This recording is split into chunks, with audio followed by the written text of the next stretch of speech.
गम और गुस्से में डूबा अंकिता का परिवार अब आगे की गुजर बसर के लिए मदद चाहता है। वो अंकिता ही थी जिसने हाल ही में नौकरी शुरू करके अपने और परिवार के सपनों को पूरा करने की शुरुआत की थी, लेकिन उसके जाते ही अब सब कुछ अंधकारमय हो गया है उनकी फैमिली के लिए, परिवार के लिए। अब देखिए, सांत्वना देने घर आए पूर्व मुख्यमंत्री हरीश रावत के जरिए अंकिता के परिवार ने आज राज्य सरकार तक अपनी मांगे पहुंचाने की कोशिश की है।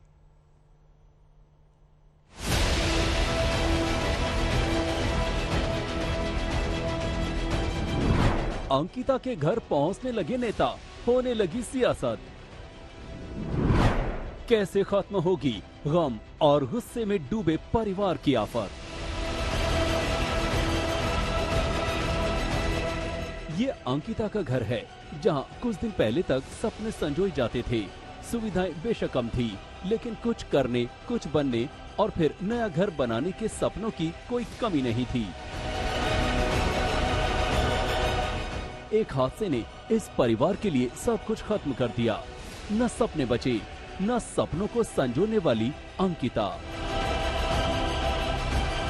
वो का बहुत बड़ा सपना था कि मैं एक अच्छे उसमें लगूं, मैं अपने माँ बाप को पैसे इकट्ठे कर दूं तो रोशन करो, अपने माँ बाप को रोशन करो।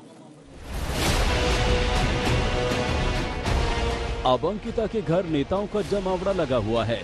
पिछले 24 घंटे में सरकार से लेकर विपक्ष तक के नेता अपनी मौजूदगी दर्ज करा चुके हैं।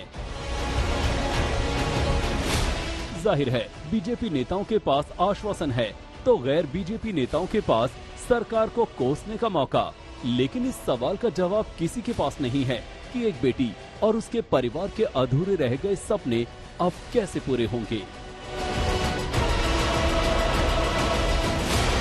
जो जो चीजें जांच की परिधि में आएगा वो व्यक्ति उसमें उस जांच की परिधि के अनुसार संबंधित धाराओं में उस पर कार्रवाई होगी। हम सब लोग संवैधानिक व्यवस्थाओं से बंधे हुए हैं, तो मुझे लगता है थोड़ा सी जांच, जिस प्रकार से डीआईजी स्तर पर एसआईटी का गठन हुआ है, यही अपने आप में बहुत बड़ी गंभीरता है। और जिस अधिकारी को ये जिम्मेदारी दी गई है वो अधिकारी अपने आप में बहुत जिम्मेदार लेडीज है।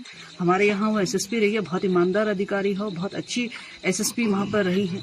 तो मुझे लगता है कि हमें भरोसा रखना चाहिए और न्याय के मामले में मुझे लगता है कि जो जो एसआईटी के दायरे में, शक के दायरे में, संदेह के दायरे में आएगा, आप भरोसा रखिए कोई नहीं बचेगा। बच्चों को इस पहाड़ पे खेत जोत कर, जानवरों के दूध को बेचकर, घी को बेचकर, बड़ी मेहनत से बच्ची को बढ़ा के, और बच्ची होनहार बच्ची अपने माँ बाप का सपना और अपना सपना लेकर जब निकली तो 20 दिन के अंदर कितनी बड़ी घटना हो जाती है। जब बात करी तो पहले पहाड़ के लोगों को डर था शेर से, भालुओं से, के बीच जंगल में रहते हैं। अब इंसान रूपी इन दरिंदों से कैसे बचा जाए। उत्तराखंड के पूर्व मुख्यमंत्री हरीश रावत भी अंकिता के परिवार से मिलने पहुंचे। गम में डूबे परिवार ने उनके सामने अपनी मांगे रखी। परिवार ने मांग की है कि 1 करोड़ रुपए की आर्थिक सहायता दी जाए। अंकिता के नाम पर गांव मल्ली से बरमुंडी की सड़क का नाम रखा जाए। अंकिता के नाम पर एक स्मारक बनवाया जाए। परिवार के एक व्यक्ति को नौकरी दी जाए। अंकिता जिस रिजॉर्ट में काम करती थी वहां उसके नाम पर आदर्श विद्यालय खोला जाए। बेटी बचाओ बेटी पढ़ाओ अभियान में अंकिता के नाम पर पुरस्कार हो। पुलकित आर्य के भाई और पिता को जांच पूरी होने तक कस्टडी में रखा जाए। बेटी के गुनाहगारों को जल्द से जल्द फांसी की सजा दी जाए। हाँ, वो अपनी सुरक्षा के लिए जरूर चिंतित है। उनका कहना है जिस तरीके से साक्ष्य नष्ट किए जा रहे हैं, उनको बुलडोजर चलाने पर भी आपत्ति है। उनको इस बात पर भी आपत्ति है कि 4 दिन कैसे लग गए, जबकि मैं 18 तारीख से ही पीलर पोस्ट भाग रहा था, निरंतर कह रहा था। और हम भी ये सवाल देख रहे हैं कि अंकिता ने बहुत कुछ अपने पोस्टों में कहा है जो सोशल मीडिया में चल रही थी।